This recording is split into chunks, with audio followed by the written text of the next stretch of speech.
necessities to others. It's just going to be one of those where I'm going to have to type it out. No. So, I mean, it's not the end of the day.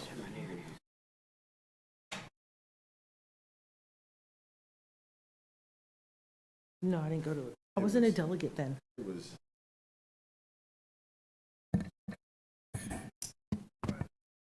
Mm-hmm.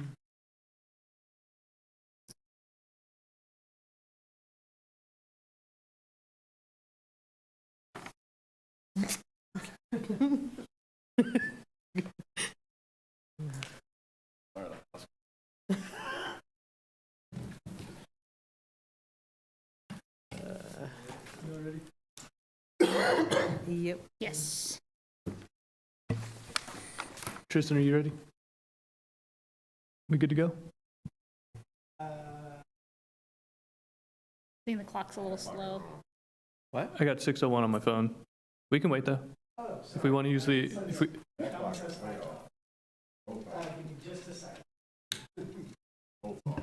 feel like that one just keeps falling further and further back every time we're here.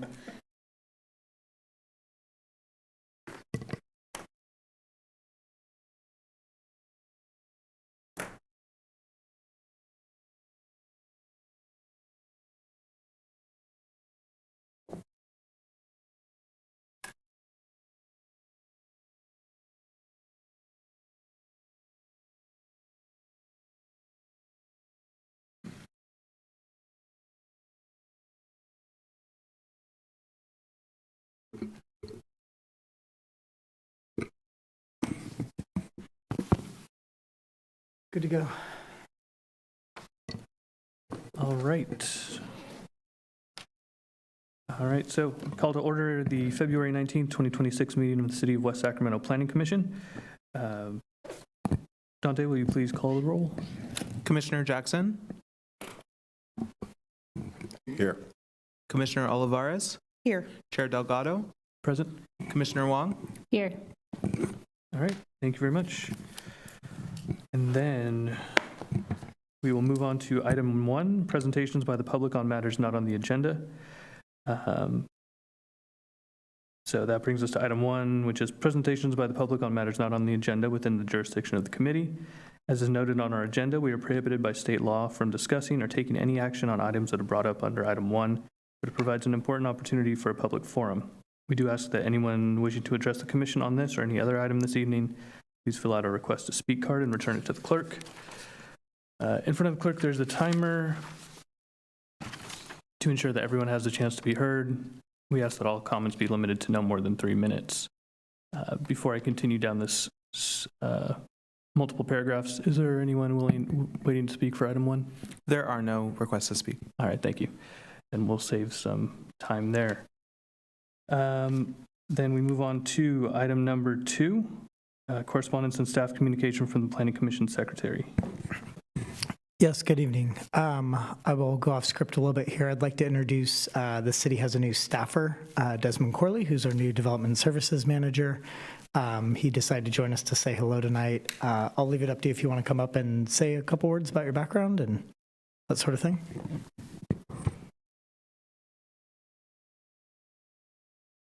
Good evening, Chair, members of the Commission. I wasn't really expecting to speak, so thank you, Tristan. I'm Desmond Corley. I come from the city of Chula Vista. I'm recently hired or recently started with the city of West Sacramento at the beginning of January. In Chula Vista, I was a principal planner, and here with the city, I am the new Development Services Manager. So my focus is going to be on our customer service delivery processes, systems, technologies, and our organizational structure. So because I'm a planner, I'm interested in what you all are doing, but I also am interested in what you're doing as it relates to my current role with the city. So I'm really excited to be here, and it's very nice to meet you all. All right. Welcome. Nice to meet you. Look forward to seeing you around. All right. Anything else, Tristan? No, that's it. All right. Thank you. Then item number 3, disclosure of conflict of interest or ex parte communications. Anything? No? All right. Thank you very much. Moving forward to presentations. Are there any presentations this evening? No, there are not. Okay. Consent agenda. Are there any items to remove from the consent agenda for question or comment? Apologies, we actually don't have a consent agenda this evening. No items. Okay. We're making this quick and easy. So that takes us to item number 4, which is a public hearing. Consideration of amendments to Title 8, Health and Safety, Title 17, Zoning, and Title 18, Floodplain Management of the Municipal Code. I now open the public hearing and call for a staff report. Yes. Hello, everyone.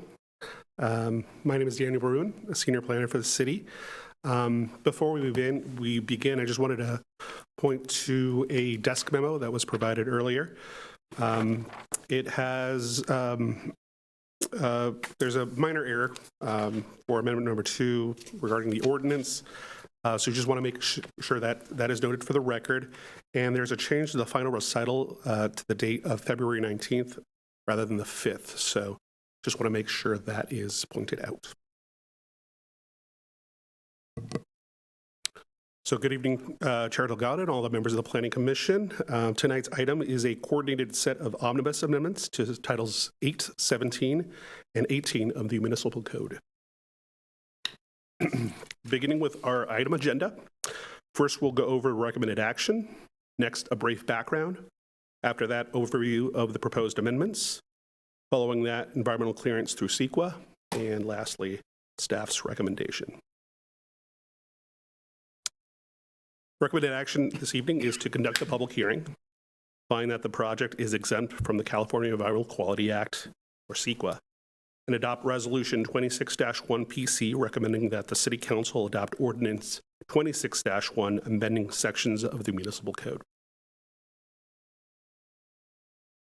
The Muni Code often requires periodic updates due to changes in state law, involving best practices and process improvements. Importantly, these amendments are not site-specific, do not change zoning designations, and do not modify the general plan. Rather, they focus on legal compliance, procedural clarity, administrative efficiency, and improved transparency. There are a total of 14 proposed amendments this evening. 1 amendment to Title 8, which is Health and Safety, 12 amendments to the Zoning Code, and 1 amendment to Title 18, which is Floodplain Management. Starting with Title 8, the first amendment updates the definition of hazardous materials to reflect reorganization within the California Fire Code. This is a technical consistency update that ensures our municipal code references remain accurate and enforceable. Second, the code is updated to allow low barrier navigation centers, or LBNCs, as are permitted by right use in mixed use and commercial zones. This change aligns with the zoning code with AB 101 and housing element requirements.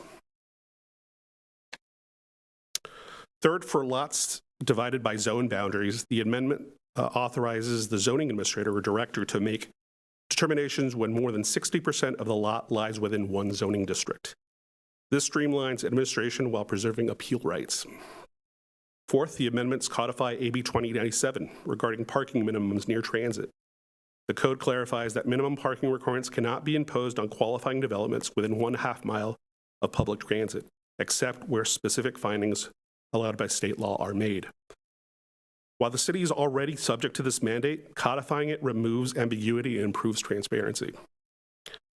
Fifth, emergency shelter parking standards are updated to align with housing element law by eliminating outdated bed-based parking ratios and instead applying residential housing type standards. Amendments 6 through 8 have to do with temporary signage. These include clarifying that each sign face counts towards total allowable area, prohibiting elimination of temporary signs, applying existing sign prohibitions to temporary signage, and requiring a statement of responsibility for removal. These updates improve clarity and enforceability. Additional amendments refine application processing procedures in Title 17. Number 9, a 1-year expiration timeline is established for incomplete applications with a 60-day notice prior to withdrawal. Number 10, the code clarifies completeness determinations, timelines for additional information requests, and structured response periods. These changes prevent indefinite open planning files. Number 11, Public notice requirements are expanded to include site addresses within the noticing radius, not just property owners of record.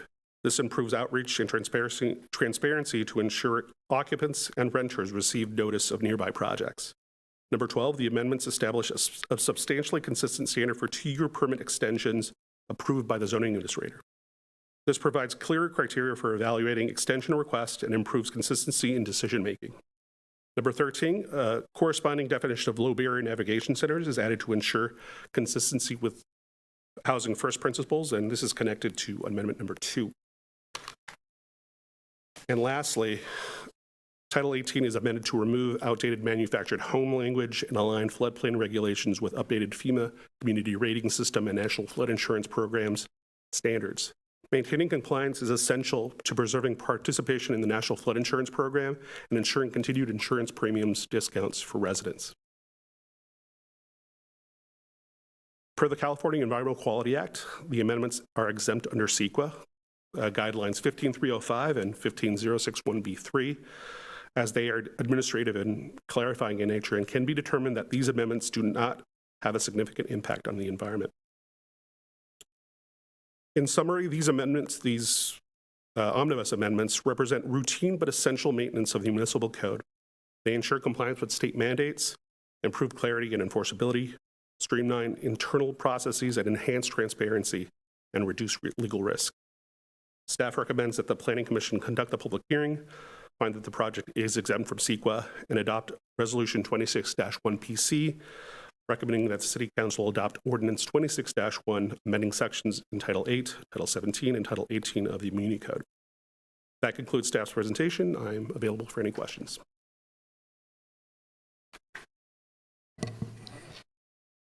Thank you, Daniel. Do any commissioners have questions of staff? As it relates to anything? Okay. Do we have any public comment on this item? There is no public comment on this item. Okay. Then do we have a motion on this item? Commissioners, before a motion is made, I would respectfully request that the amended language to the ordinance that was provided in the desk memo have that bolded language just be read into the record. And then Daniel also mentioned one recital that needs to be amended at the in the resolution. It has a date of February 5th that just needs to be corrected to February 19th. So before a motion is made, I would respectfully request those 2 changes be read into the record, and then the motion be made to adopt the resolution with the amendments read into the record. Okay. Daniel, would you mind reading the amendment from the desk memo into the record? Yeah, I can. Do you want me to just read the recital language that I added at the end, or the entire portion that needs? I think just the bolded section should be fine. Sure. Real quick, before we get into motions, could you close the public hearing formally? Oh, yeah. And we'll close the public hearing. All right. So, yeah, I think just the bolded section from here. Yeah, in tables, the table in section 17.09020 is amended by adding additional uses. The remainder of the table remains unchanged. The following is hereby added to the table in section 17.09.020. And the final recital to state February 19th rather than February 5th. Thank you. All right. Does that take care of what you needed? Yes, it does. Thank you very much. All right. Thank you. And with that, do we have a motion on this item?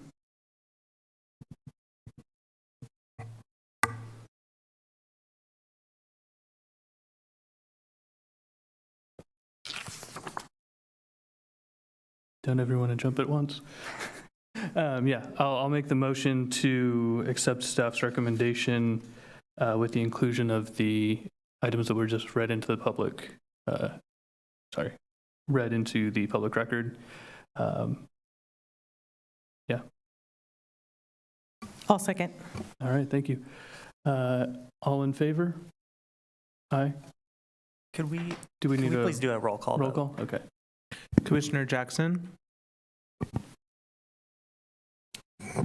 Aye. Commissioner Olivares, Aye. Chair Delgado, Aye. Commissioner Wong. Aye. All right. With that, the motion passes. Thank you so much. Thank you.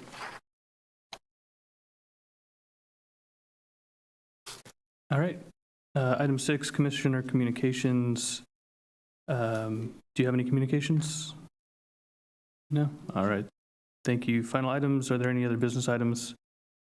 Any other items for the agenda, Dante? There are no further items. Okay. And do we have a motion to adjourn? So moved. All right. And a second? A second. All right. I have a motion by Commissioner Jackson and a second by Commissioner Wong. All in favor? Aye. Aye. Thank you.